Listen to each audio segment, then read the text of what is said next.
Ready. Okay. Attend hot private. This is the War on Comics. I'm Colin. I'm Omar. We are wrapping up Alan Moore's run on Tom Strong. We had fun reading the first half of his run. We're getting into the second half, and I think this was such a rewarding read, huh? It's amazing. I think yeah. There was a lot of stuff in the first run that I kind of dismissed as like, oh, this is like a quickie, like one-off anthology filler issue. Tying it back in with these just goes to show the brilliance of my man there. Yeah, genius stuff, man. Continues to be a genius. Yeah. It's not easy being an Alan Moore fan in the sense that I feel like the world is against you in a way. Like it's it's like being like if the Beatles are your favorite band. There's going to be endless amount of people that are going to say, dude, whatever. On both sides, whether they're like they're into you being into the Beatles or not.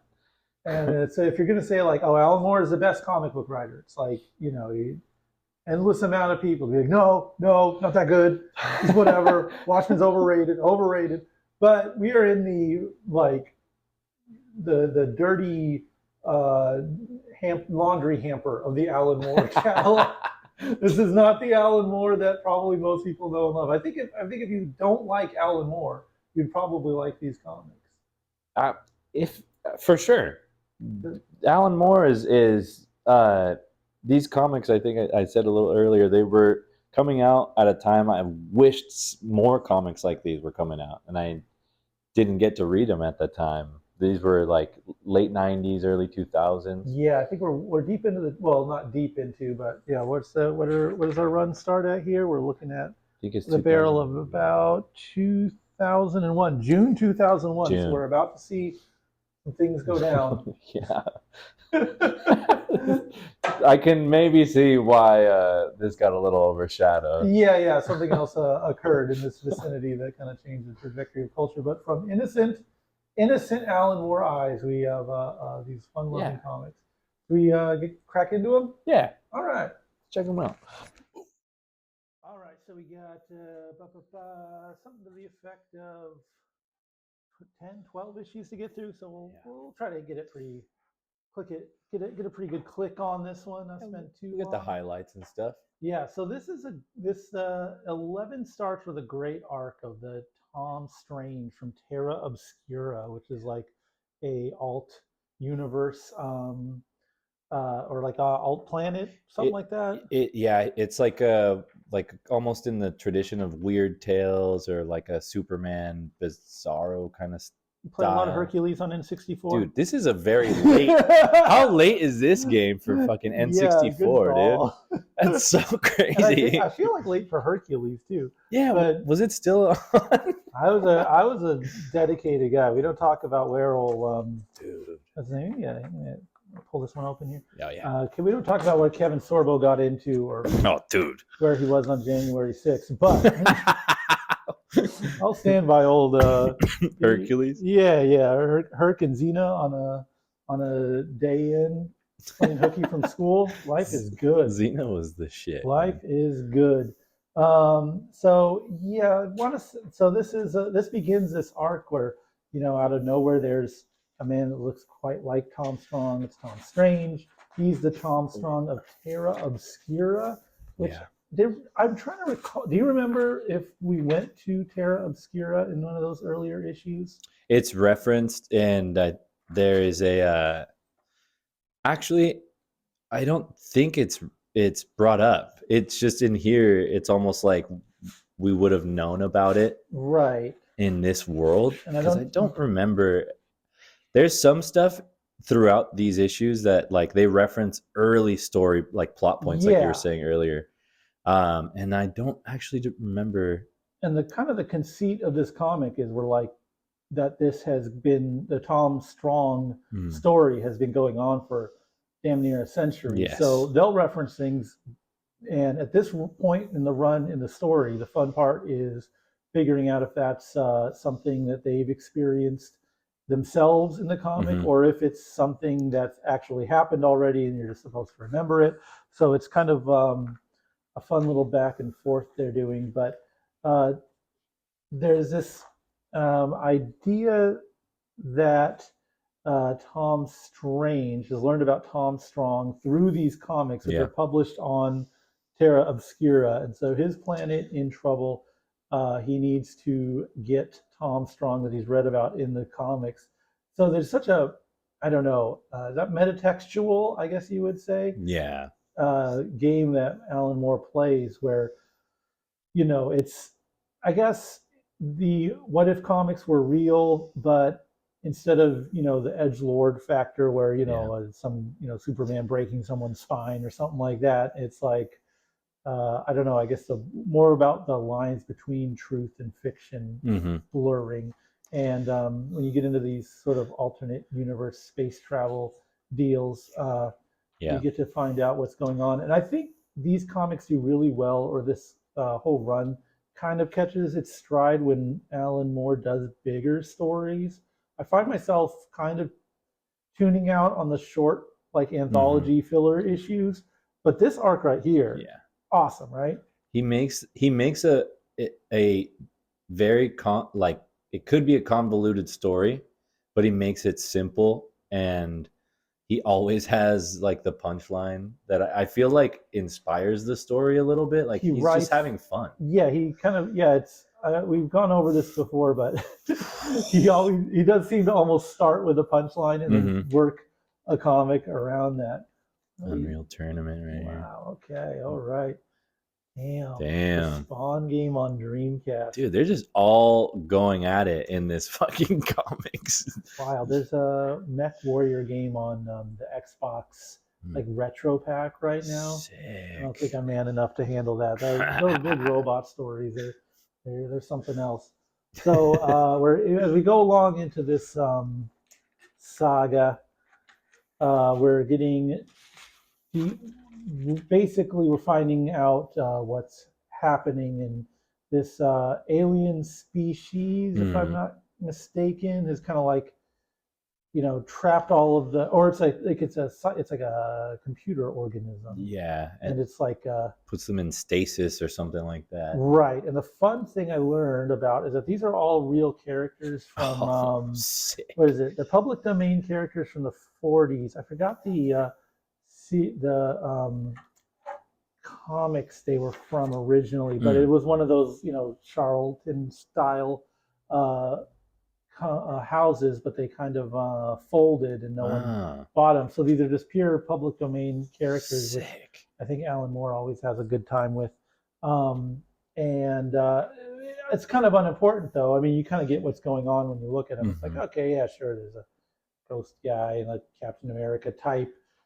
I guess that's kind of the fun part about like superheroes as a uh, trope is that you don't really need a lot of backstory. Yeah. Like you can kind of get thrown in, and I don't know, maybe it's just from reading them so many times. Like you get what's going on, and that there are the good guys and they're up against the bad guys. Yeah, and the more we see that kind of stuff in comics, like the comics we've covered, I just think it's it's almost like that. Those tropes are almost comics in themselves, just because it's such a simple thing to understand.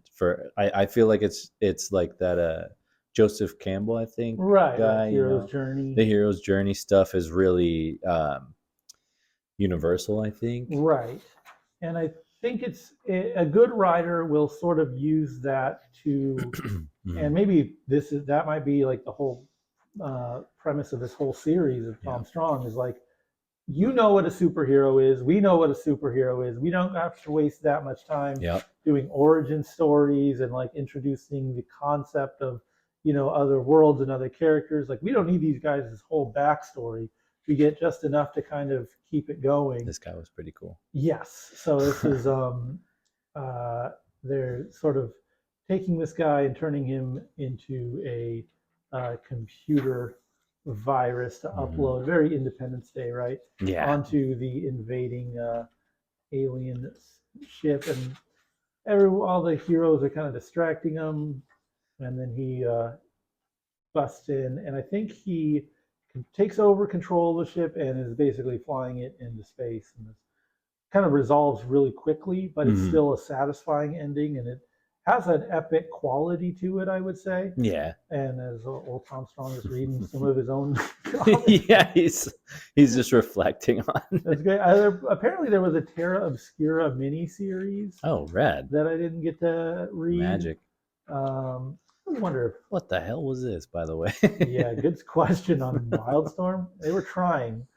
Well, we got Scott Lobdell. All right, and then I always wonder how Alan Moore feels about the military advertising in his own comics. I know it's so in the spirit of it being like a send up to Silver Age and Right. all that kind of stuff, it kind of fits. Yeah, I guess you have to also make these kind of concessions when you're dealing with getting your stuff published. Right. This was probably one of my highlights. You a big Shazam guy? I loved it. This is a I pure, loved it. because this is a pure Shazam Yeah. homage, right? With Oh, yeah. With like it's like that the dots for the eyes. It's so perfect. And he nailed it again. This dude fucking nailed it. Yeah, the whole Citadel thing with the and the old sage and that's everything. funny because Captain Marvel or which turns into Miracle Man, right? That was like originally had some vestige of Shazam DNA in it. So they are just really Alan Moore is just making a meal out of these. Yeah, he is for sure. Up reading. He loves comics so much. He's using every part of the buffalo of that. That's right. That's right. This character is kind of creepy to me for some reason. Yeah, little Seville, is it? Something, yeah. This that's pure like Allred, like Madman style. That's so true. It looks like it, but it seems a weird thing. I can't imagine they're paying homage to that. They're probably just using the same sources, but still impossible to see that art style, especially with those thick holding lines, and not think of. And then even the flipping of the character, like that feels really Allred too. And then, geez, once you get into the proper furry zone here, yeah, dude, so fun. And I think I wasn't exactly sure on this, but they're in this crazy citadel, and it's just taking them into different realities, right? So he's kind of experienced, or the bad guy there is experiencing like a different view on the story. Like he's just kind of seeing things are being revealed throughout this story, because I think like there's something.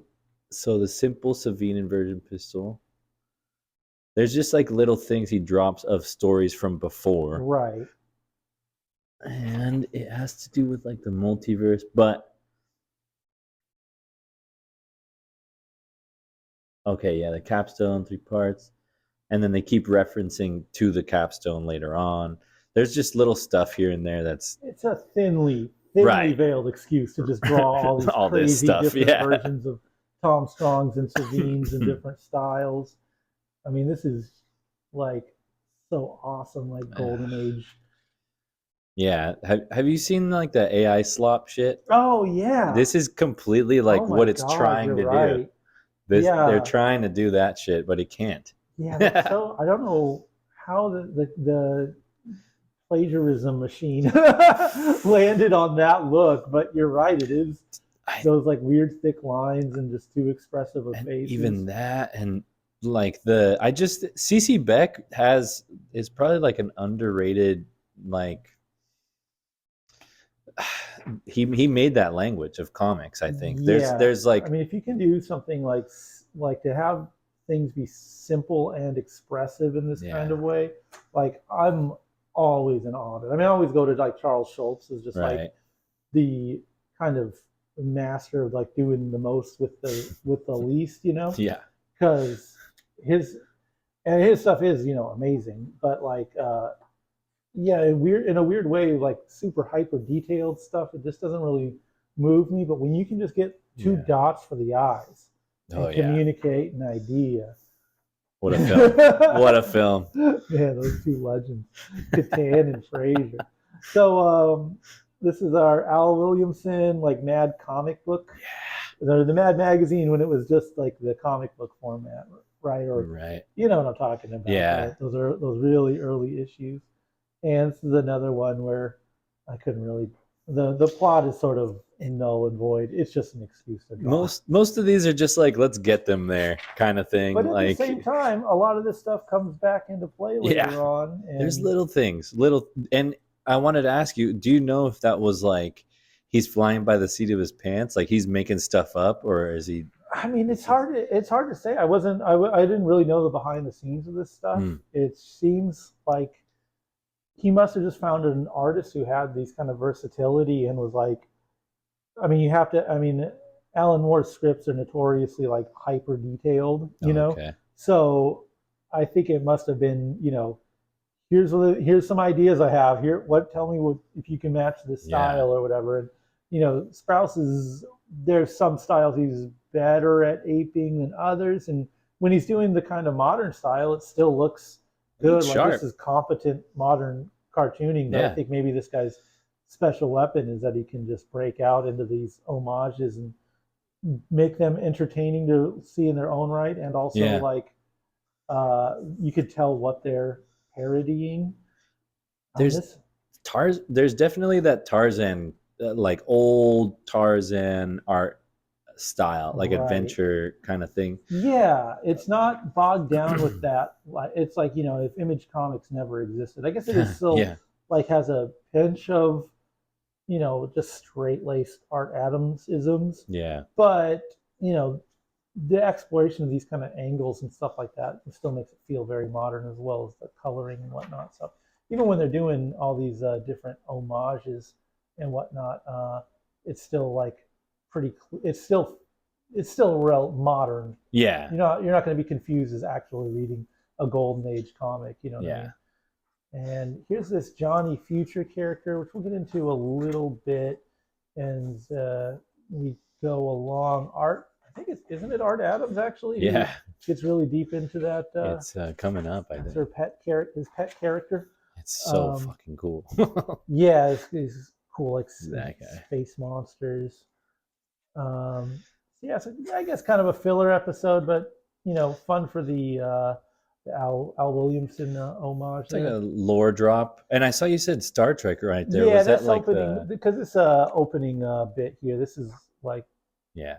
or not the Al Williamson one, but this like this one here where they visit a temple, and if I'm not mistaken, it has like, you know, some hallucinatory. Okay, yeah. It gives them what they want, so they get to have their best desires, and The pleasure the robot planet. comes through and rescues them because the robot isn't susceptible to the effects of the planet's I don't know, wish granting thing, and that's to me pure like original series. That's for sure. Yeah. Star Trek stuff, and again, go back to the ending on a punchline. You know, because the plant, the spores give off your desire, and the robot's like, we have no desire, only to serve you. And so, you know, in a weird way, the robot still gets to have his desire by saving the family. I guess you could kind of wonder if it's like what's the very Reddit thing to say? Oh, is it a death dream? Yeah, there you go. Is it their last idea? So this is a great one. This is yeah, that was awesome. this is I had to look this up. I'm not that tuned in. This is an homage to Fantastic Four #4, the cover, Nice. where that's Namor and he's stealing away he's stealing away Sue Storm, and I think he had like the Thing and, you know, Human Torch and Mr. Fantastic chasing after him originally, and they always kind of give you a credit here, you know, CS after Kirby, so they're never like they're tipping their hands, they're letting you know, they're giving their respects. It's but at the same time, I never saw this and was like, oh, Fantastic Four #4. I guess just that's a weakness on my end. Well, the inking is definitely different. I feel like that's a little more modern. The lines, and the shading, and stuff. So yeah, it's not you know, a complete. It's not a rip. It is an homage, I think. They earn that title. But this was the let's see. I had a note of when he first appeared. So this guy was in Tom Strong 8.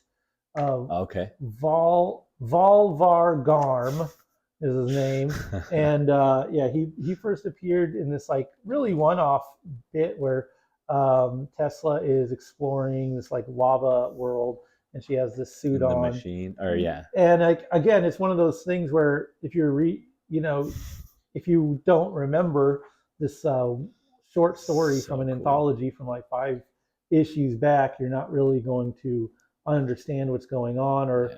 you might think this is like totally out of the blue. But they do, I guess, prepare you One for of them these. coming back.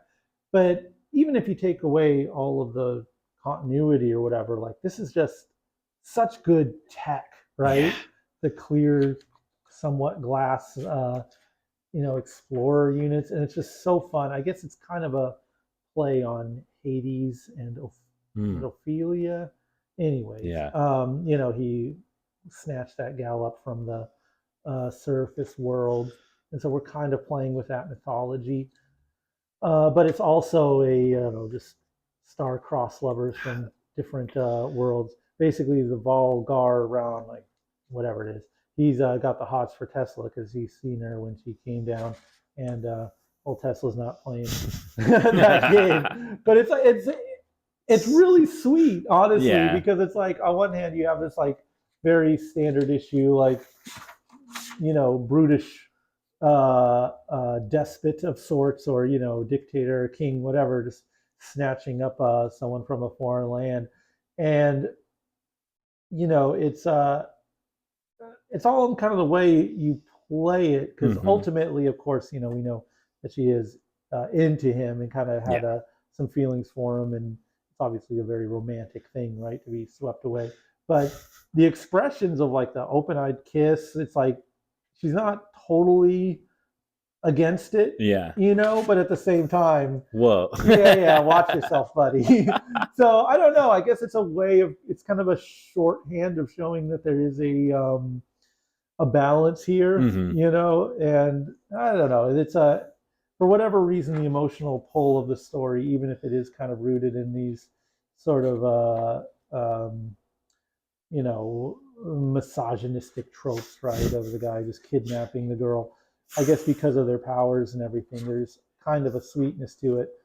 And I think we get to see what we've seen a lot of times in this series, and it's played out really well here, I think, which is like the anticlimax. Yeah. Because they're fighting, and it's like, this is a setup for like, I'll kidnap my daughter, and I'm going to beat the shit out of you and get her back.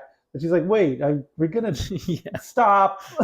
It's so cool, man. Violence here. This is the space adventure part, whereas this is not just superhero comics. It's actually more science like adventure. They're using their words here, And there's also like a literary element, because it's like, let's play with the trope. You're expecting this conflict. You're expecting this kidnapper to be this the mole man, right? To go back to Fantastic Four, is like this repulsive creature. But it's like, what if the chick's kind of into it? And what if they can kind of find a middle ground? And what if we could just talk to each other and not fight? And it's like, then you kind of lead to this very, in universe, it makes perfect sense, of course, but like little team up, this awkward situation of this the leader of these lava people, like being an in-law of sorts. Yeah, he's already been taken in. And you're still bound to the protective father trope, and you're also just having to be like, look, they're young, let them exactly, let them make their mistakes. He's honestly been a good pops. I don't know, it's a sweet story. It worked for me. It was good. This was a really funny, and it's the first time we see the Jaime Hernandez story. Yes. This was a really a highlight in my. I thought it was really good, and I think it speaks to how good how the significance of those early issues, where the things they peppered into those filler issues are now playing out, and that actually leads directly into this arc, which I really liked. Let's see here. So there was an issue also from number 8. So if you don't have Tom Strong number 8, you're lost. You're missing out. Yeah, because they go to this Western world, and I remember when we went over it last time, we were like, "It's some Western thing. Why'd they do this? Yeah, I don't get it." But it was it plays out perfectly here, and this is kind of a part one of this saga of sorts, another long run, which, like I said, I think they do really well in this series. Um, but we open with this mysterious traveler who we find is from this other world where these ants have kind of terraformed Yeah. the planet, and we were introduced to these cowboy characters in the Lost Mesa. So it was like in issue 8, they were like, they had basically been abducted and they had their genetics changed around to where the only thing they could eat was this food that they like harvested. So of course they start farming it, and like I said, when you read it initially, it's like a 6-page story or something. You just kind of shrug your shoulders and you're like, all right, they're doing Western stuff, whatever. Same way as you kind of shrug your shoulders at the Mad Magazine stuff here. Our man learning the ways of the surface. And it turns out that they were, ultimately farming this food for themselves, but also now for these ants who are going to come in and invade and take over. And the strange wanderer here, he sort of puts everyone on, tells everyone the scoop. They understand it because they've seen it in that previous issue. Yeah. So they know about the weird little Western planet or the Lost Mesa. And now their whole thing is like, well, we got to get the posse together and we got to intercept them, which, A, ties in with the Western theme, and B, is kind of an excuse for like a big crossover for everything they've done up until this point, not just in Tom Strong, but in some of the other America's Best stories. So it's like, again, Alan Moore gets all this shit for being, either too good for comics or, thinking his shit don't stink, whatever it is. But this is like a straight crossover issue. It's played, it's well earned, it's there's no lamp shading or like nudge nudge wink winking. It's not ironic. This is just a great kind of a thrill. Bro, nowhere, nothing has beats here, new metal. So good. Neurotica. Dude, this dude. Ooh, So catch him on Ozfest. This is why I have such Zoomer fatigue right now. They all like this new metal shit, but you guys aren't fucking going out for Neurotica. You just want to ride for fucking System of a Down, Korn. The TikTok shit. Yeah, exactly. All this TikTok new metal. Why don't you guys go deeper, man? Yeah, get some of this shit. Yeah, check out Neurotica. they need the royalties, obviously. So, this is the ant story. They kind of unraveling. They go back to the Lost Mesa and the great, what do you call it, sort of dream sequence where they have the third eye that the ant aliens implanted. I love this, man. And please tell them about this. So I think Svetlana comes from, well, I guess we can put a little pin in this and get into the Tom Strong's Terrific Tales. So I guess we might as well crack open both of those issues here. These are just truly, they're not Alan Moore. Alan Moore will pen some of them, but not all of them. And you get to just really play around and test out characters. It's just a playground, really. So we have I'm trying to think of. So I know Svetlana shows up in the space one. We have the great Jaime Hernandez arc with Tesla Strong, which I brought this to you. This is why we're reading this whole series, right? Yeah, it's because of this great wordless sequence here, which is, there's no way you can get this other than just getting this comic and reading it and experiencing it. It's so well earned and out of left field, but what a fun read. I gotta say, all the Moores that are featured on this, I don't know if they're all related to Alan Moore. He's just getting them work. Even this Steve Moore, I mean, this is a great story. It's a competent fucking they're again just kind of testing these folks out. Look at late stage Art Adams, bro. Are you kidding me, dude? This is bonkers. This fucking is Christ. Bonkers. Does he even have? Put that in a woodcut. Am I tripping? Is there not an inker on this? It's just Art Adams. There's a Yeah. color. There's a colorist, but I'm Is guessing that- this is Art drawing and inking, and just Damn, for a man. like backup story in a goddamn Tom Strong spinoff, and he is putting his Wow. whole artisy into this one. Yeah. This is like Jesus, so ornate. And I mean, Plotting I think everything. like yeah, Look at that I know. ending on this.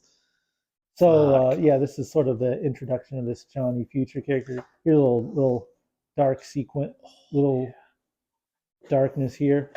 This When was this cover drawn? 2001. So 2000. this. What is the exact date that is on this cover?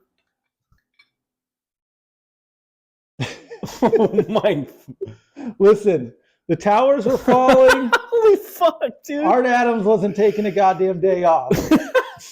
I wonder if he was just like radio silence, didn't know he was in the lab, just fucking Crazy. hating.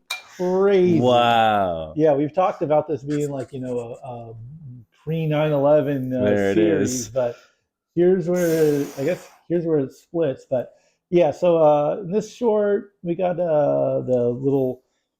It's just I think this is her introduction, but it's Yeah. just a space station, and there's sort of the Russian version of Tom Strong, Yeah. super gal, and resolves somewhat quickly, and then we got the more Art Adams art getting our man's getting his little cheesecake on, but you Yeah, know what? the whole time. When you got these skills, you do as much pervy drawing as you Yeah. want, with all the curves you want out there. Anything you feel like drawing, Art Adams, like take Just your time with hit. it. I mean, even all this shit, dude. Yeah. It's so cool. So cool. And I don't know if she shows up in the this kind of like Avengers tie-in thing, but this is all to say that these are where even with some of these characters not being super well established, Yeah. they're still going to bring them into this big adventure they're going on. So yeah, I got her bit here. So there we go. Those are the quick They're up to speed. sidestep with the Tom Strong tales, and now here's old. There's a Svetlana from that series, which is like again such a small like story to bring this character in, and like, but even if you don't read that, you still know it's like, all right, he's got a super Russian girlfriend. This is our big robot from I think I wrote this down here, the Modular Man There from you Tom go. Strong #2, which was insane. the kind of like he's made up of this nanotech kind of stuff, and they instead of continuing to fight him forever, they just shot him out into space and let him take over a planet. So Tom Strong just meets him there and is like, "Hey, we need your help." It's just like so. Again, like this is this amorphous villain type guy that it would be so easy to just forget about, since it's the point of that story wasn't to introduce this character with a big backstory. It was just like sort of to tell this quick story, and then you're bringing him And back. then you're coming back. Yeah. And goodwill, you're showing what happens when you So perfect. when you extend a little kindness and don't just go punch, rock and sock and robot Use style. your resources, right? And now, when you need his help to intercept some alien invaders, he's got your back. So we're gonna keep that. Let's see. And it makes more sense as a team up. I think that's like the mature way to approach a team up, rather than like, hey, Penguin. Right. Kind of. Yeah, like, we know we've been enemies forever, but a friend of my enemy is my friend, and then you're on the same side or whatever. Yeah. Yeah. It's we understand why they would work together here. Mm-hmm. And then this is like some kind of B plot where the Tom Strong fan club kind of jettisons themselves into the nest of the aliens. So ultimately, it's a plot device, so which shows that they can't just blow up the alien invaders. Mm-hmm. They have to kind of figure out a way to get her to rescue the kids first, at least. And here's our lineup, man, So of the cool. ABCs, where you're seeing like all these other stories that they're writing that they can kind of play with. So obviously a lot of interconnected universes are nothing new, and building one from the ground up isn't totally unheard of now. But to have one writer behind them all It's is insane. pretty It's impressive fucking because these insane. were monthly titles. So, I can't even. and again, this is with the Tom Strong Terrific Tales and the whatever little sidebar things he was doing. Like Yeah. our guy was on all tens. Did you have Man, Eminem, Al Newman? it's so good. It's just like kind of inspiring how fucking hard he's going. He's Yeah, got to be writing 24/7. I know, and He's got to he's be annoying those around him of how and a much. guy who has absolutely nothing to prove. The Right. comics industry is at a point, is it at a really like bleak time. So it's not like you're cashing in on this stuff. Like this is a true believer, Hmm. really dedicating himself. And And you were telling me that this is Wildstorm, which was Jim Lee's imprint, yeah, and well, yeah. So it's like something like that. yes, it's a sub. It's its own imprint within Wildstorm. So Wildstorm is this autonomous kind of thing, the way that all the image Yeah. sub things like homage or Extreme. right, those were all their own kind of entities under the image header. Wildstorm was there, and this is under Wildstorm. And of course, the whole thing goes under once Wildstorm sells their stuff to DC, who screwed over Alan Moore a bunch. So Right. who knows the trajectory that we could have gone on if Alan Moore just got to keep writing this stuff and keep telling these stories without this gross corporate merger stuff happening. Man. Not that much to say on this one. I think it's just the climax, and it's serviceable and pretty Yeah. much what needs to happen. Right? They rescue the kids off of the mothership. Boom. They They take care of the planet. right, and ultimately, once these ants get to Earth, it's over for us, Yeah. right? So they're going to terraform or convert us and make us their slaves. And this is that weird ziggurat thing from Tom Strong #3, where it was like Wild.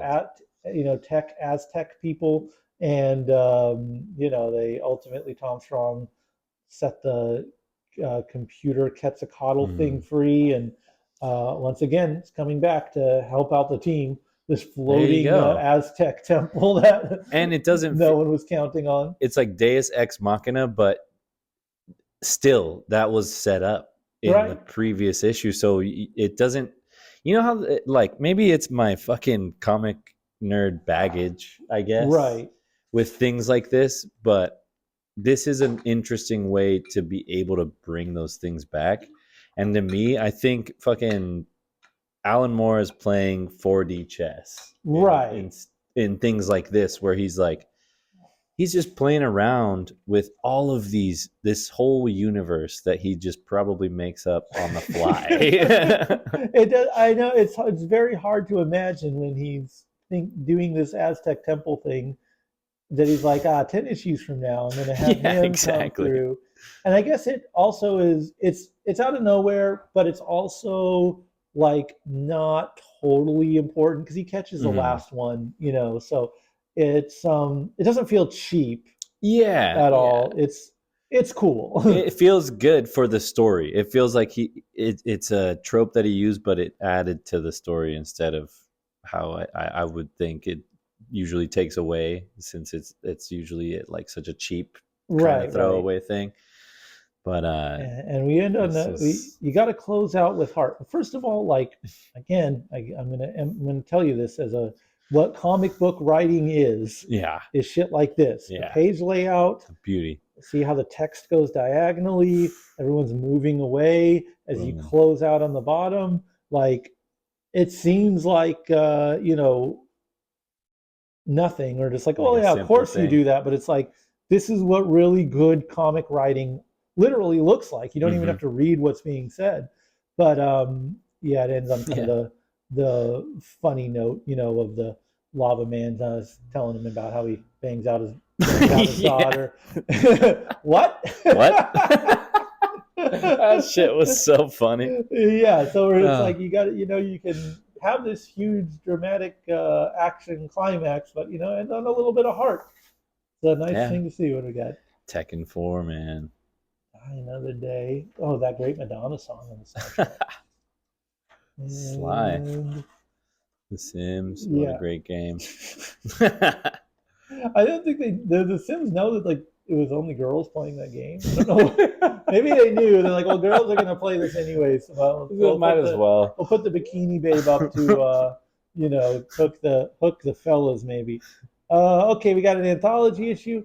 Brother, what can you tell me about Howard Chaykin? Do you have a relationship with his art? So I know there's some adult comics that I've seen around the bins that are so dark. Yes. Fucking dark. Yeah. And but this art style that he has, it's like he must have inspired a great amount of like that Sin City like he has feel. He has those like American flag, right? That's him. Yes, you're and right. Those are so straight and they're That's so true. Like just kind of classic traditional art.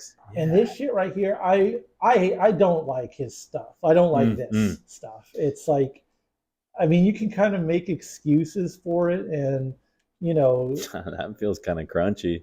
It's kind of. I don't think it's stylized. I think it's just kind of bad, and it's late in life. There's like nothing. There's nothing cool about shitting on Howard Chaykin because he's like he's older. He's older, and he's given his life to this medium. So like, I don't want to, poo-poo an icon, but like. In contrast with everything we've seen so far, it's bad. It's bad art. Yeah, I don't get it. I've never got it.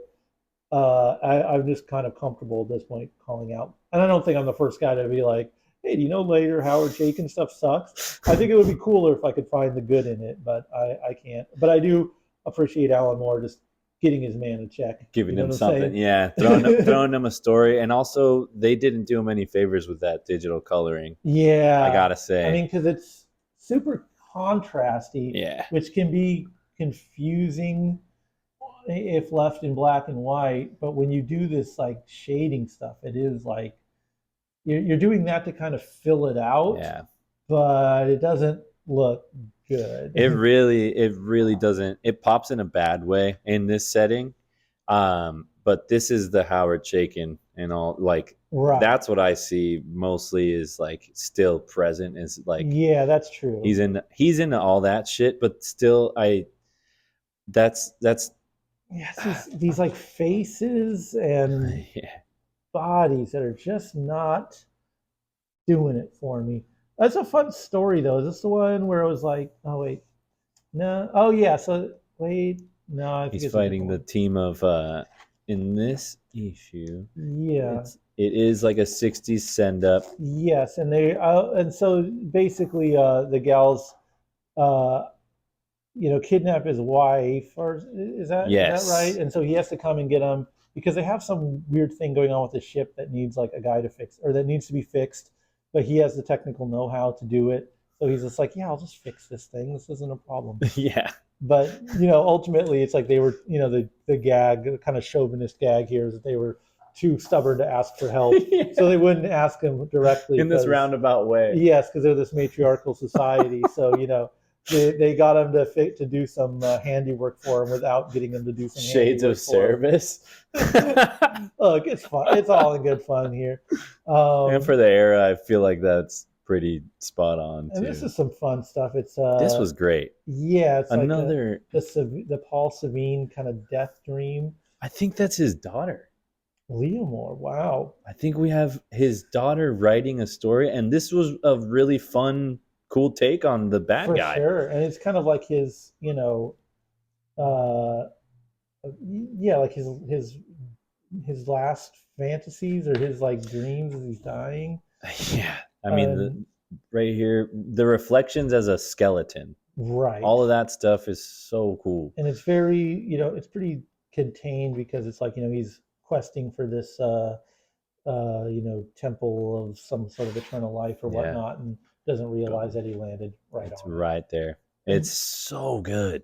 I'm going to go back to this Mike Allred thing here because this feels so I mean, maybe it's just generally playing with pop art or whatever. Sprouse, yeah. I'm sure But he's looking at him. Like ecstatics is going on at this time. right, and this is like pure pop art. They're trapped in a comic, and so they're getting the sea Sea monkeys and monkeys. the Charles Atlas Atlas. type to help them break out. And I don't know, it's a fun read, but it's also just kind of it's the nature of these anthology issues. They're kind of padding it out. It seemed kind of quick, like a quick story, Right, right? right. Excuse to show some fun art. That one, yeah, And shaking. then we get Oh to yeah, dude. kind of our last run here, which I think it's a little bit gimmicky, Mhm. but yeah, it's a fun run. We'll get into it. And like I said, I'm a fan of these multi-issue arcs.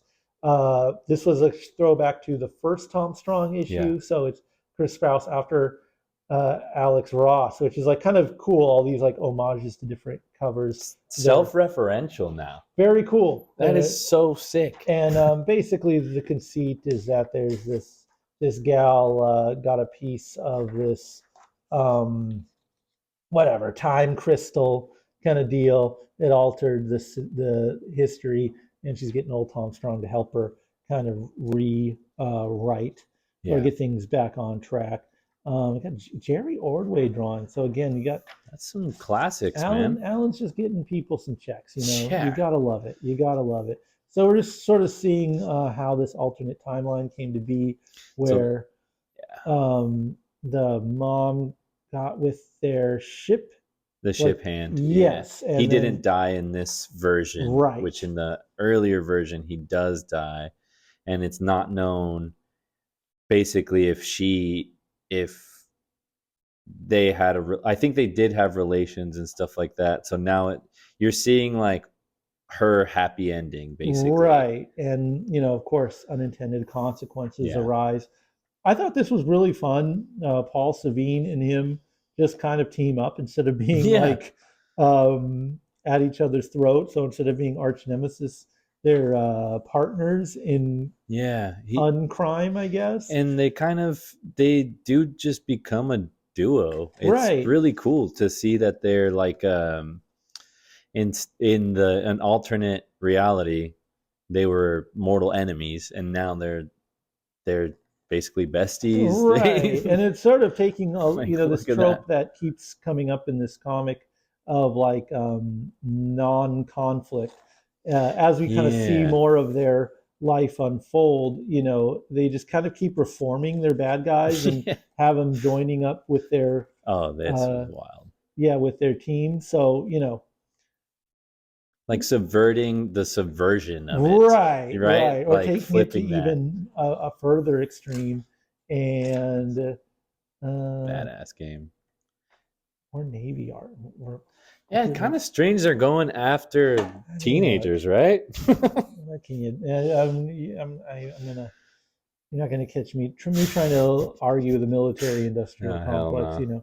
Anywho, so more of this kind of alternate universe. These are all characters from I think some of the other anthology series they have.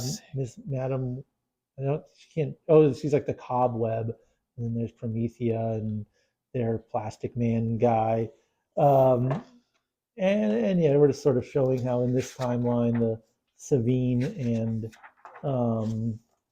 Tom Strong were able to kind of make all these things right. Like even the Nazi gals, they reform them into these like Star Spangled Banner girls. Right. They kind of like, I guess this is where we see how Tom Strong was an isolated kid. Yes. And so he was and so his his ideas were to sort of just be the one guy that was solving everything. Yeah. Here we're showing that you could, I don't know, with a more unifying idea, you could get everyone working together, Johnny Future and all that. It's so fucking wholesome, but it's one of those things where you're like, yeah, that makes sense, right?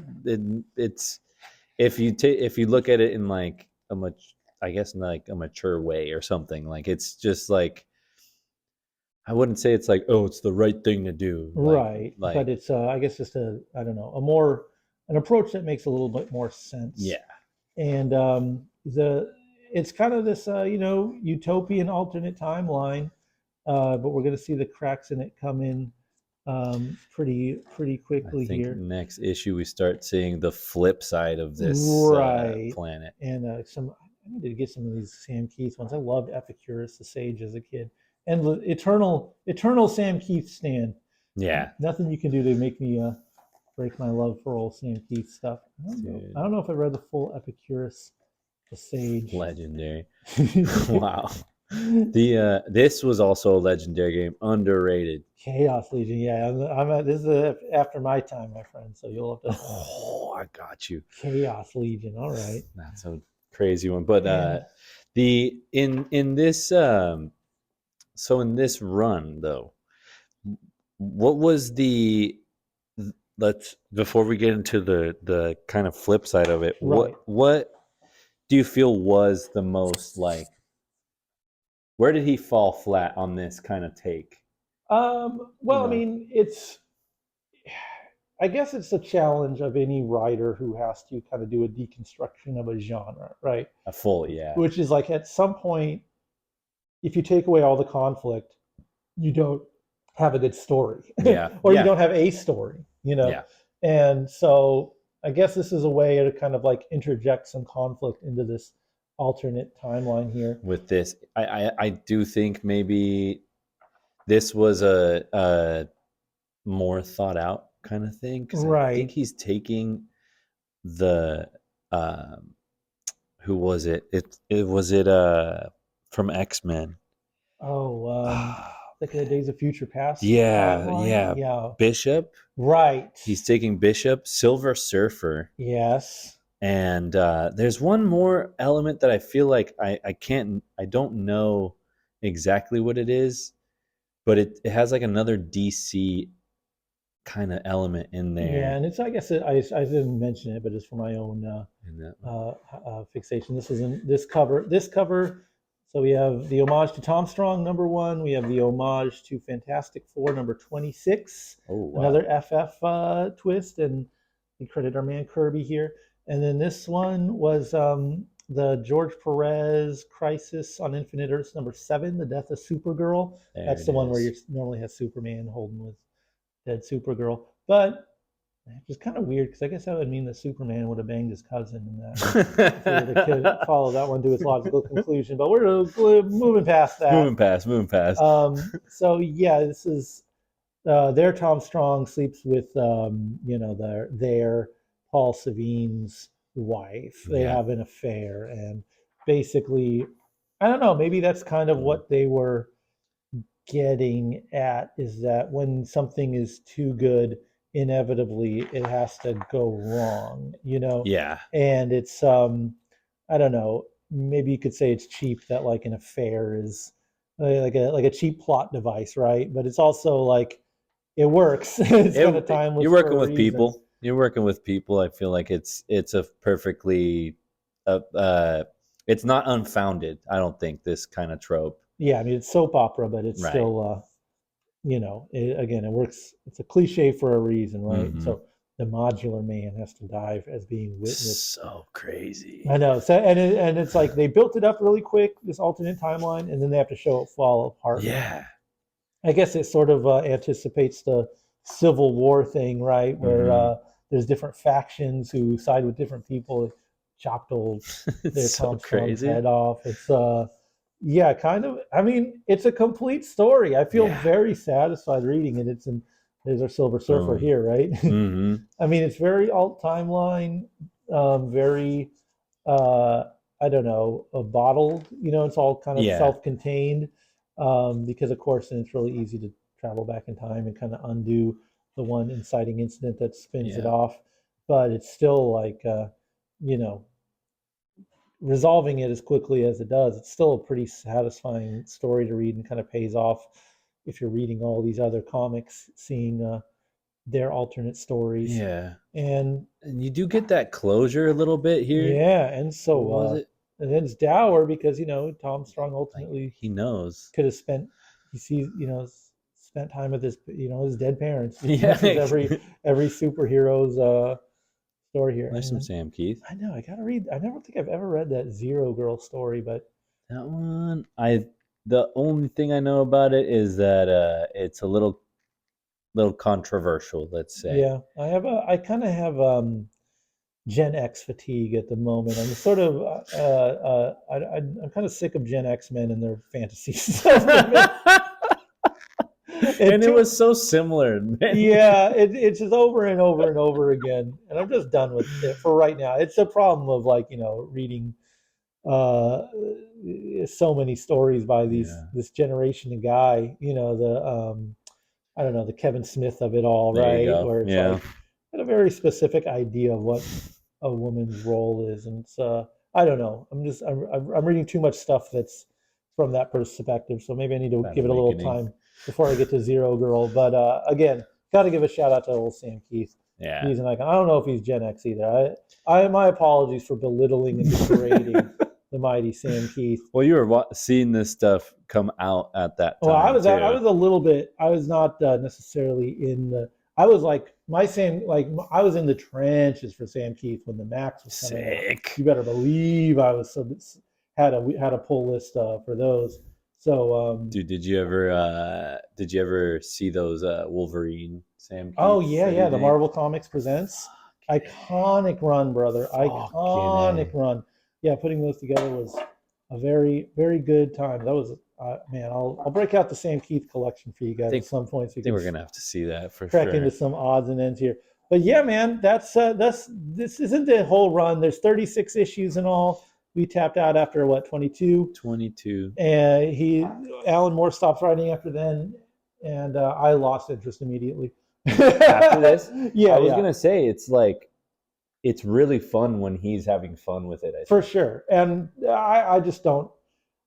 I like the character and everything, but I don't think it's not the Tom Strong lore that keeps me reading, and I don't think it was for anyone. I think everyone was buying these for Alan Moore, and once he taps out, I tune out. There is it does go up to issue 36, and he comes back for issue 36. I maybe need to get like I should upgrade and get like an omnibus or something. I think all these stories are collected in there, and that would maybe I don't know, bring me some kind of closure or satisfaction or something. Maybe when we get into the Prometheus stories, which I am gonna definitely making a pitch formally that we get into. I'm into it. We can I'm super into it. Maybe that'll motivate me to get that final Alan Moore, Tom Strong, and maybe even thug it out for those interim issues that aren't penned by him. But there we go, man. That's the Tom Strong run right there, more or less. I loved it. If I can wrap on basically my Alan Moore history is really thin, actually. Yeah. I just have those issues I brought you, those like Backs the Burner. Right. There's his random 2000 stuff. AD.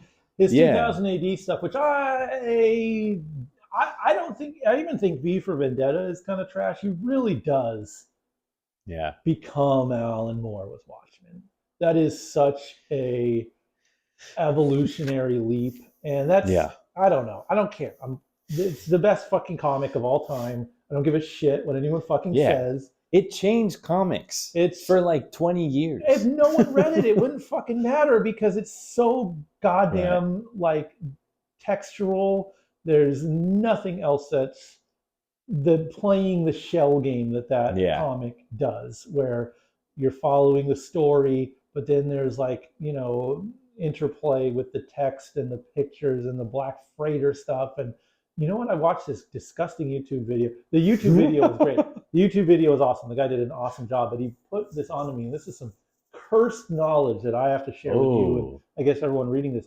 But Peter Thiel wrote like a analysis of Watchmen. No way. Yeah, it was like in one of these fucking tech guy he's like, this is recently. What? There's so much Peter Thiel Antichrist stuff. I'm kind of fascinated by it because he's evil. But he's also dumb. Like that's like all these tech guys. It's like they're so smart, but they're so dumb. They're just dumb, but they're also evil more than smart. They're True. They're just so evil. And it's just strange to think of someone that like disgusting having like being touched by art in some kind of way. And the guy I watched a guy who was going over his analysis and just shitting on him. So it was entertaining to see someone shit on. I mean, it's Peter kind of like a Thiel, but bro. It's a tech bro analysis of I Watchmen. feel like if you understand Watchmen, you're like if Peter Thiel read and understood Watchmen, he would stop. He would stop It would be doing done. what He'd be he's like, doing. oh, I'm going to shut down. No. Oh, This is what happens. my bad. Oh shit! I see the air. I see now. Oh, I get it. I'm going to stop. I don't think he's gotten to like even the part where, you know, what happens, and like just read maybe 2 more issues. I bet you the guy hasn't gone through the whole series. Yeah, or or read it 2 more times. Yeah, there you go. Or something. Or actually read the words, not just the pretty pictures. Right. So I forgot what I was getting at with this. I don't know why I'm talking about these. That's just cursed info evil for sure. People. Oh yeah. Everyone's read this fucking book. Everyone knows it. Blah blah blah. But like, I don't care. It's the fucking best. And it's like that might be one we need to cover because I haven't read that since I was over 10 years ago. Again, I feel like I'm the boomer guy just yelling about how good the Beatles are or something. It's like no one doesn't know about Watchmen. It's so fucking boring to talk about, but it's also like genuinely like read it once a year. Read it once every 2 years, bare fucking minimum. Dude, and I mean read it, the back there. matter, everything. And there is something new you'll hear every time. Every time I listen to Prince's Purple Rain, I hear something new. And I'm not saying like something totally like radically different. Like you've heard these songs a million times, but like there's tricks going on in that album and melodies running under melodies and counter melodies. So like the movements no, I totally get what you mean, where it's like a fucking there's like composers. Yes. And like Alan Moore is like a composer. And Watchmen is Purple Rain. Every time you read it, you're going to hear something new. And everyone also knows that Purple Rain is awesome. Yeah. That's not like some deep cut shit where it's like, hey, have you ever heard of this one? It's one of the best selling albums of the decade. Everyone knows it, but it's like, listen to fucking Purple Rain. Listen to it with headphones. Listen to it start to finish. And it's like, about it, but if you haven't read it or experienced it, you can't watch a YouTube video about it. Right. Like that does not. Or you read it once and you're like, yeah, it's overrated. It's like you gotta just try. Keep going back to it. Anyway, what was I saying? I'm an Alan Moore fan. I don't care. So yeah, the early stuff. That's what I was saying. I need more. I'll give you some more. I need that. We'll get into some Supreme. We'll get into. Okay, that's the Rob Liefeld shit, right? Yeah, man. That's Alan Moore's given Ordway and Shaken some checks. Well, Rob Liefeld's giving Alan Moore some checks. Shit, dude. I mean, some Supreme in the mid-90s. I gotta check that shit out, man. We'll get into it when we get into it. But for this is a great, I think, way to crack open the Alan Moore, the oeuvre. How do you say that word? Oeuvre. Oeuvre. Yeah. That fancy French word there. This is a way to crack open the Alan Moore catalog with some good off the beaten path stuff. I had a great time rereading these. I will reread every Alan Moore as many times as need be. So join us on our journey as we have some more. Yeah, we need some more.